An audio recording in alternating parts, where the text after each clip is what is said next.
we introduce polar coordinate. Actually, what is the region described in this integral? X changing from 0 to infinity, y changing from 0 to infinity. That means it is the region of the first quadrant of the two-dimensional plane. X is assuming only positive values, it is changing from 0 to infinity. Y is starting with 0 going to infinity, that means we are considering the first quadrant. This region can be represented in polar coordinates by 0 less than or equal to r less than or equal to infinity, 0 less than or equal to theta less than or equal to pi by 2. What is the reason?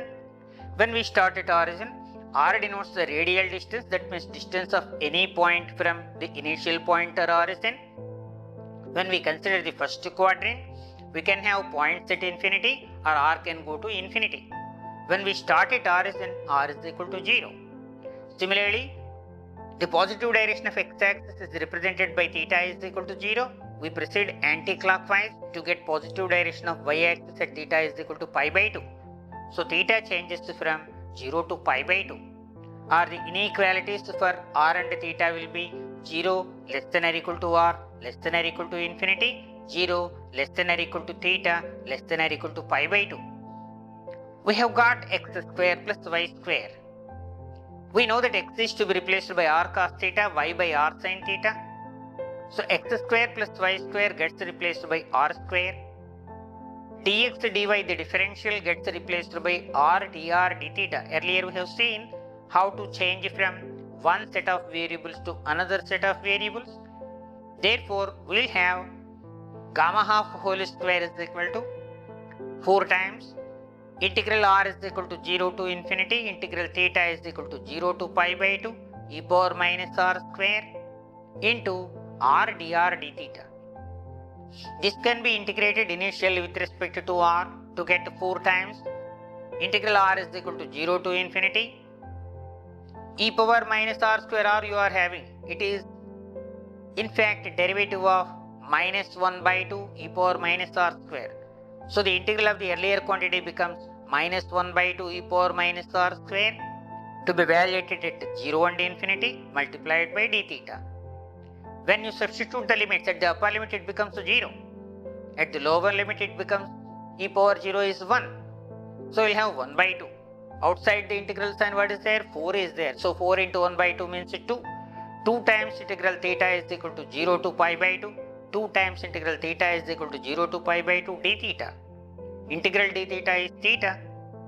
Evaluated at the limits 0 and pi by 2. So its value is pi by 2. So finally we get 2 into pi by 2 or pi. Therefore gamma half is equal to root pi. Shall we take the positive square root or negative square root? Positive square root is appropriate. So gamma half is equal to root pi. Using this, we can determine values of the gamma function for many more fractional values of n. For example, you take gamma 3 by 2. Gamma 3 by 2 can be written as gamma of half plus 1. It is like the LHS of the recurrence relation gamma n plus 1 is equal to n gamma n. So n is equal to 1 by 2 here. So the integral can be written as, or this gamma of half plus 1 can be written as half gamma half or half into root pi. Now we go for gamma 5 by 2. That means take n is equal to 3 by 2 in the recurrence relation. Gamma 5 by 2 is gamma of 3 by 2 plus 1 is 3 by 2 gamma 3 by 2 or 3 by 2 into 1 by 2 into root pi. Let us see one more value. Take n is equal to 5 by 2. That means gamma 7 by 2 is equal to gamma of 5 by 2 plus 1 or it is 5 by 2 gamma 5 by 2. So you can write it as 5 by 2 into 3 by 2 into 1 by 2 into root pi. That means when you have got half in the interval 0, 1, we are able to proceed to 3 by 2 in the next interval. We are able to proceed to 5 by 2 and then 7 by 2 and so on in gaps of 1 unit. Naturally we will have a guess or we will have an idea. We are able to proceed in the forward direction of n. Can't we go in the reverse direction? Can you get gamma minus half from here? Definitely. How? Gamma function is not actually defined for negative values of the argument. Then what shall we do? We shall rewrite the recurrence relation gamma n plus 1 is equal to n gamma n as gamma n is equal to gamma of n plus 1 by n. This rewritten version of the gamma function provides an analytic extension for the gamma function. That means using this relation we can go for negative values of the argument.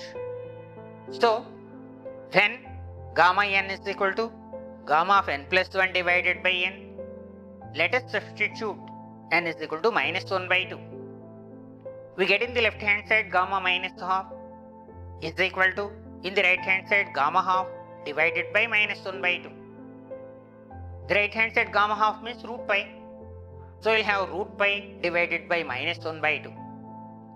Now let us substitute n is equal to minus 3 by 2 in the rewritten version of the recurrence relation. We get gamma minus 3 by 2 is equal to gamma of minus 3 by 2 plus 1. Gamma minus 3 by 2 is equal to gamma of minus 3 by 2 plus 1 divided by minus 3 by 2. Numerator is gamma of minus 3 by 2 plus 1 is gamma minus half divided by minus 3 by 2. Gamma minus 1 by 2 is already known to us. So you can write it as root pi divided by minus 3 by 2 into minus 1 by 2. Similarly, if you consider gamma of minus 5 by 2, it is gamma of minus 5 by 2 plus 1 divided by minus 5 by 2. Or it is gamma of minus 3 by 2 divided by minus 5 by 2.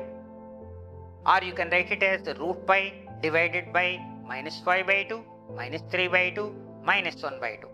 Definitely we can do simplification, but this is the way in which we can easily extend it to get the values of the gamma function for minus 7 by 2, minus 9 by 2, minus 11 by 2 and so on. So that is the beauty of mathematics. The recurrence relation in a rewritten form helps in providing values for the gamma function for negative values of the argument. Naturally we get an idea. Suppose values of the gamma function are available for some other fractional value like 1 by 4.